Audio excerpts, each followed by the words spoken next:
A long time ago, in a place called the 90s, there was a new animation studio who weren't doing too well in box office returns. But their fortunes would soon change thanks to a green Mike Myers in a film named Shrek.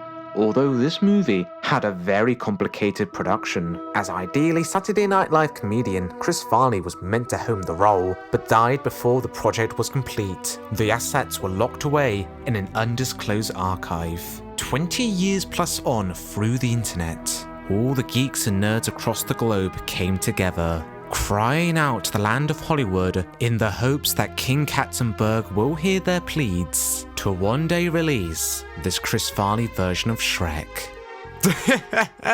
Like that's ever gonna happen? What a load of...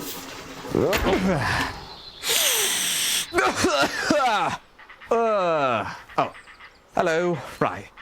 Time for a bit of context. Back in June of 2021, I created a video documentary on the lost Chris Farley version of Shrek, although I did miss out quite a few details, such as a number of behind-the-scenes images and pictures, exactly where the original test footage of Shrek currently lies, and most excitingly, some actual moving behind-the-scenes footage while they were working on the CGI test, although the actual footage is not too dynamic, so don't get too excited there. And while I will mention some important bookmarks during the development of Shrek, I'll mostly be talking about the behind-the-scenes tidbits and the ongoing prologue as to where we can find this piece of lost media. So if you're not too aware of the behind-the-scenes backstory of the Chris Farley incarnation, then maybe give my first video a watch, just so you're up to speed with the context.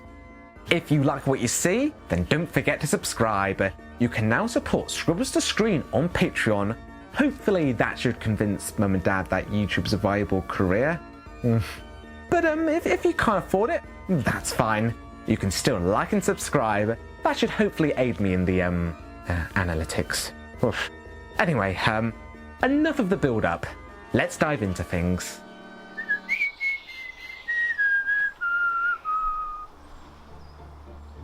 The main production began in the Halloween season of 1996. But the animation development started in September, a month early, as the crew were devising to make the film in not just CGI animation, but utilising motion capture technology for the characters of the story to be animated. The world that the story was set in, the backgrounds were going to be created by photographing model sets. The test was handled by a small computer animation development group called Propellerhead, made up with 4 individuals: Lauren Summon, Andy Weisler, Rob Littman, and eventual director of The Force Awakens, J.J. Abrams. The modelling for Shrek started as a clay sculpture based on the drawings and concept designs by Mike Ploog. The sculptures would later be scanned and rendered and made into the final CGI models. When it came to Shrek's motion capture, to more authentically create Shrek's big bulk, the crew had made the fat capture harness for the live-action actor to wear and perform in. The sequence that was being developed was nicknamed Feel Good, as it's a song that Shrek sings to himself at the beginning and ending of the scene. While Shrek is strolling down the city at night, a mugger jumps down with a harness on his waist. Shrek, unfazed by the mugger, plays around with him, grabs him by the neck, and with the force of the elastic bungee, he stretches the mugger down and lets go, flinging the mugger high into the air.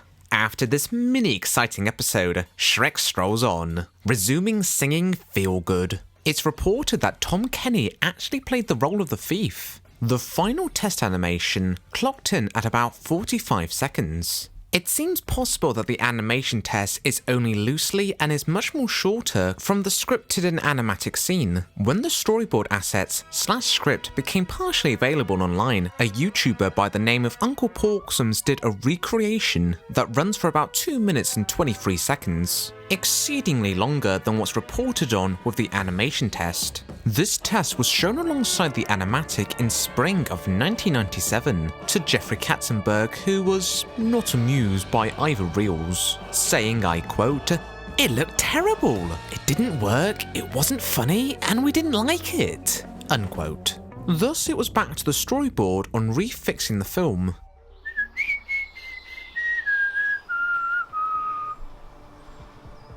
But prior to any major redevelopment, in December, Chris Farley had tragically passed away due to a drug overdose. After a time of mourning, it was a very perplexing situation of what to do with Shrek. Technically, Chris Farley had recorded 80 to 90% of his dialogue, so they could simply hire a voice impersonator to finish off the remaining lines and proceed forward by completing the film. But then yet again, the script was admittedly problematic, and concluding the production with a voice impersonator for what was meant to be a vehicle for Chris Farley seemed distasteful in the eyes of the higher-ups. So they recruited Vicky Jensen to rework the story. Jensen had just priorly been on the production of The Road to El Dorado. She saw both the animation test and the full animatic with Chris Farley.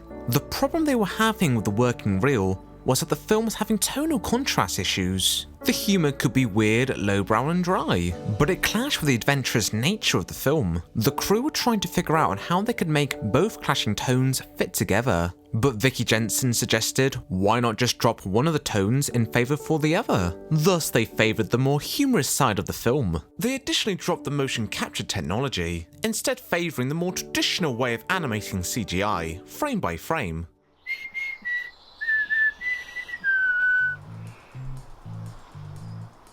As we all know by now, Mike Myers was the final voice of Shrek, although for the first couple of years on the production, he did the voice of Shrek in his natural voice. But late in production, he thought it'd be more delightful for Shrek to have a Scottish accent, to give Shrek a bit more depth with his character to make him seem more grounded and working class. Although this would mean that they would have to re-record all his lines, and would have to rework and reanimate already fully rendered and completed scenes. This was a nightmare for DreamWorks, as the cost for the readjustments came to $5 million. Mike Myers has always denied this story. But on the Shrek DVD, on the bonus features Technical Goofs, you can hear unused recordings of Mike Myers' voice without the Scottish accent. This is my swamp! Our swamp! Let go, donkey! You let go! Stubborn jackass! Smelly ogre! Fine! This is my swamp! Our swamp! Let go, donkey! You let go! Stubborn jackass! Smelly ogre! Fine!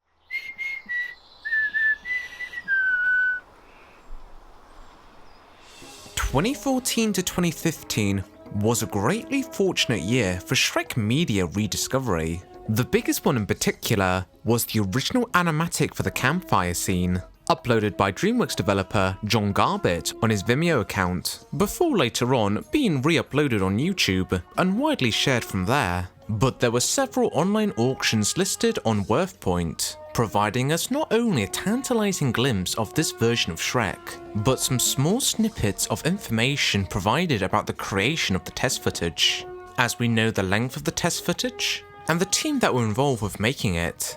Additionally, thanks to an eBay listing of the original scan maquette of Shrek, the seller had provided some screenshots of the actual animation test. Additionally, they noted in their description that the screenshots were the only bit of the test they could currently find, so they may very well still have the original animation test somewhere in their house. At the same time, there was another listing of a VHS tape providing 5 minutes of content from the Propellerhead group, which, yes of course, it provides the test animation from the Chris Farley Shrek.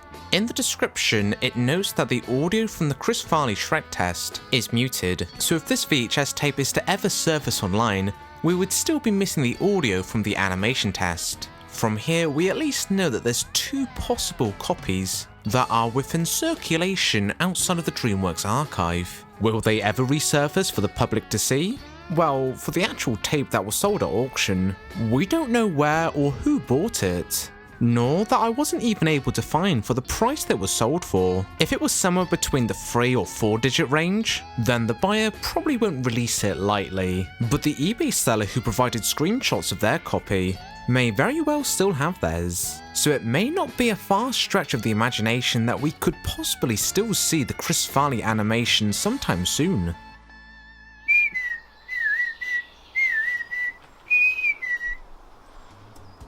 alongside their recreation of the feel-good test. The YouTuber Uncle Porksums additionally did 2 other recreations of surviving storyboards. One of the sequences involved Shrek and Donkey confronting 2 twins. Their roles appeared to be that of the fortune teller as seen in the book. This character ultimately went unused and never appeared in any of the movies. But the fairy godmother, as seen in the second movie, was a very loose inspiration from this original character.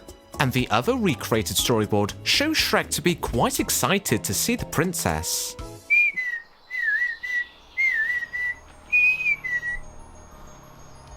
As many animation fans are most commonly aware of, Shrek undeniably left a huge impact of that industry, cementing the usage of CGI to be a Western animation standard for the industry, so it's somewhat backwards to think that Shrek was intended to be a traditionally animated film in early development, but it entered early pre-production in 1994, a year before the first CGI movie, Toy Story, so the 2D aesthetic was the industry standard of its time. Aside from knowing that Bill Murray was idealized to be Shrek and Steve Martin to play Donkey, there's scantily little information about this rendition of the film. Close to the same time with the other auctions, some conceptual designs, drawn on a free peg animation paper, additionally went up for sale, giving us our only visual look on what this rendition of Shrek could have looked like. It looks like they try to make him look more sweet and endearing, compared to that to the motion capture test, as he looks, well, a bit fearful. But then yet again, the CGI model does look closer to the book illustrations. Seems like the final Mike Myers design had taken the best from both worlds.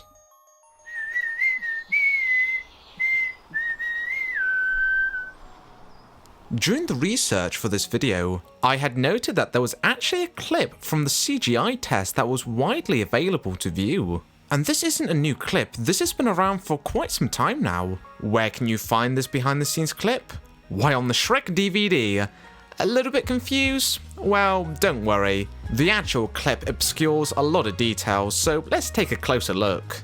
This clip was sourced from in the 20-minute making of documentary of Shrek, where in one of the B-roll shots, you can just make out in the background an early concept design from Shrek, left over from the Chris Farley incarnation, but that wasn't what piqued my interest with the shot. Moving forward to the computer screen, there's an indescribable CGI model that's pretty hard to make out as to what exactly it's meant to be. But if we put alongside the early CGI render model of Shrek, by a side-by-side comparison, it looks like we're looking at the top of Shrek's head. We can see some key details, such as the lump on top of his head, his forehead, and his nose. Later on, we get an obstructed side profile of the CGI model. You can see his eye, cheek, and a bit of his mouth. All this time, DreamWorks had officially released a behind-the-scenes image of the Chris Farley version of Shrek, and we all hadn't noticed. There's no doubt that there's likely so much more to see in the DreamWorks archive. They do videotape you as you work, but they say that no one's going to ever see them. It's undoubtedly that there's still so much more to find from the lost Chris Farley version of Shrek. And if there's any major rediscoveries down the road, you can guarantee it, I'll be there to cover it, so make sure you're subscribed so you don't miss out. And also follow me on social media so you can keep up to date with ongoing projects. Until next time, ta-ta!